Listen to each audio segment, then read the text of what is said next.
নমস্কার বন্ধুরা, আবারও এসে গেছি নতুন একটা রেসিপি নিয়ে। আজকে করছি হচ্ছে চিকেন কোফতা কারি। চলুন স্টার্ট করা যাক।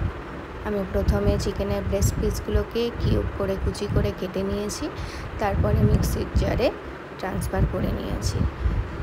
দিয়ে একে একে একটু দারচিনি, কটা লবঙ্গ, কটা এলাচ, তারপরে হলুদ গুঁড়ো, লঙ্কার গুঁড়ো, গোলমরিচ গুঁড়ো দিয়ে হাফ কাঁচা লঙ্কা, আদা বাটা, পরিমাণ মতো নুন দিয়ে, আর আমি 1 মিনিট একটু টোস্ট ব্রেড ছোটোগুলোকে 2টো স্লাইস নিয়েছি, নিয়ে ভিজিয়ে রেখেছিলাম। সেই ভেজানো ব্রেডটা দিয়ে দেবো, দিয়ে সমস্ত কিছু গ্রাইন্ড করে নেব। দেখুন আমার গ্রাইন্ড হয়ে গেছে। আর টেক্সচারটা এই রকম হবে, যাতে হাতে নেওয়ার সাথে সাথেই যে কোনো শেপে করে নেওয়া যায়।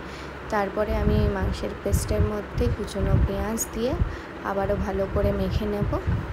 দিয়ে আমি এখানে বল রেডি করেছি, বল আকারে। আপনারা যেরকম আপনাদের মতন করে যে কোনো শেপে রেডি করে নিতে পারেন। আমি তারপর একটা বল তেড়ে ছেড়ে ভেজে তুলে রেখে নিলাম। তারপর ওই একই কড়াইতে তেল দিয়ে 2টো তেজপাতা, সাথে একটু পেঁয়াজ বাটা দিয়ে আবার নাড়াচাড়া করে নেব।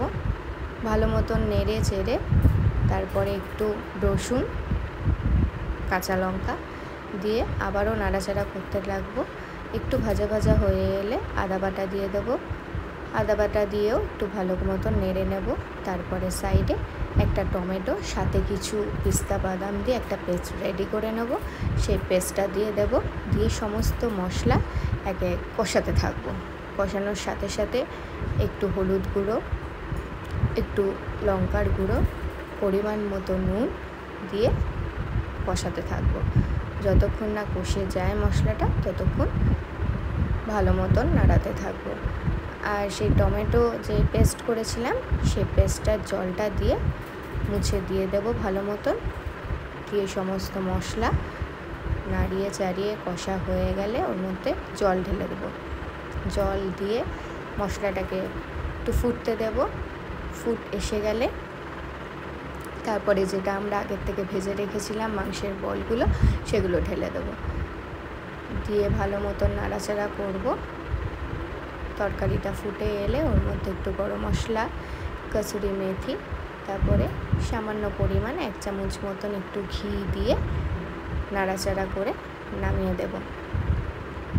তাহলে আমাদের রেডি হয়ে গেল আজকে চিকেন কোফতা কারি। ভালো লাগলে অবশ্যই শেয়ার, কমেন্ট, লাইক করবেন। আজকের মতন বাই বাই।